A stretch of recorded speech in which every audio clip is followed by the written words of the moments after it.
మహబూబాబాద్ జిల్లా తొర్రూరు మండలంలోని స్థానిక ఎంపీడీఓ కార్యాలయంలో కళ్యాణ లక్ష్మి చెక్కుల పంపిణీ కార్యక్రమంలో ముఖ్య అతిథిగా పాలకుర్తి ఎమ్మెల్యే మామిడాల యశస్విని రెడ్డి పాల్గొన్నారు. ఈ సందర్భంగా ఆమె మాట్లాడుతూ అర్హులైన ప్రతి పేద కుటుంబాలకు కాంగ్రెస్ ప్రభుత్వం అందించే సంక్షేమ పథకాలు పారదర్శకంగా అందుతున్నాయన్నారు. ఎలాంటి మధ్యవర్తుల ప్రమేయం లేకుండా నేరుగా లబ్ధిదారులకే ఆర్థిక సహాయం అందుతోందని స్పష్టం చేశారు. అర్హులైన ప్రతి ఒక్కరికి డబుల్ బెడ్రూమ్ ఇళ్లను త్వరలోనే అందిస్తామని, రాబోయే మున్సిపాలిటీ ఎన్నికల్లో కాంగ్రెస్ జెండా ఎగురుతుందని అన్నారు. పాలకుర్తి అభివృద్ధిలో పరుగులు తీస్తుందని, రానున్న రోజుల్లో మరింత అభివృద్ధి చేసి చూపుతామని ఎమ్మెల్యే వెల్లడించారు.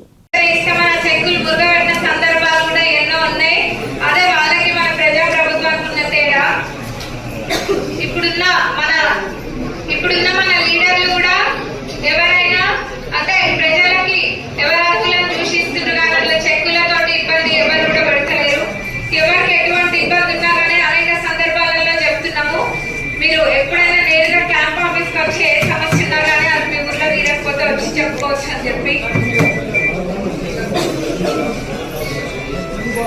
ఇంకా అభివృద్ధి పనులు అయితే మీ అందరికీ తెలిసినవే. మన పాలకుర్తి నియోజకవర్గంలో ఇంతకు ముందు కూడా వేరే సందర్భాలలో చెప్పిన మొత్తం 2,000 కోట్లకు పైబడి అభివృద్ధి పనులు ఇప్పటికే మనం మన నియోజకవర్గంలో తెచ్చుకున్నాము. తొర్రూరులో మొదలు పెడితే దేవులపల్లి దాకా ఎన్నో అభివృద్ధి పనులు చేసుకున్నాం. ఈ తొర్రూరులో 100 పడకల ఆసుపత్రి కానివ్వండి, ఈ 100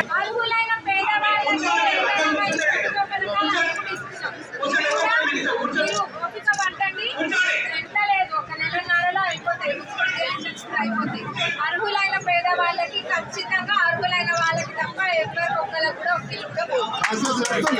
ఆరోగ్య కేంద్రాలు అట్లనే గ్రామ పంచాయతీ బిల్డింగ్లకి ఫౌండేషన్లు మరియు ఇనాగ్రేషన్ చేయడం జరిగింది. అట్లనే సీసీలకు కొన్ని చోట్ల 20 లక్షలు 10 లక్షలు ఒక దగ్గర అట్లా చేసినాము. ఇంకా కూడా ఎన్నో ఇనాగ్రేషన్స్ చేసేవి ఉన్నాయి. మన ప్రభుత్వం అధికారంలోకి వచ్చినప్పటి నుంచి కూడా పాలకుర్తి నియోజకవర్గంలో మొత్తం 2,000 కోట్లకు పైబడి సాధించుకున్నాము. అవన్నీ కూడా వేరే వేరే స్టేజెస్లో ఉన్నాయి. కొన్ని టెండర్ స్టేజ్లో, కొన్ని టెండర్ కాల్ఫర్ చేయడానికి, కొన్ని ఏమో ఆల్రెడీ వర్క్స్ స్టార్ట్ అయ్యి, కొన్ని మిడిల్లో ఉన్నాయి, కొన్ని ఆన్గోయింగ్ వర్క్స్ ఉన్నాయి, కొన్ని కంప్లీట్ అయినవి ఉన్నాయి.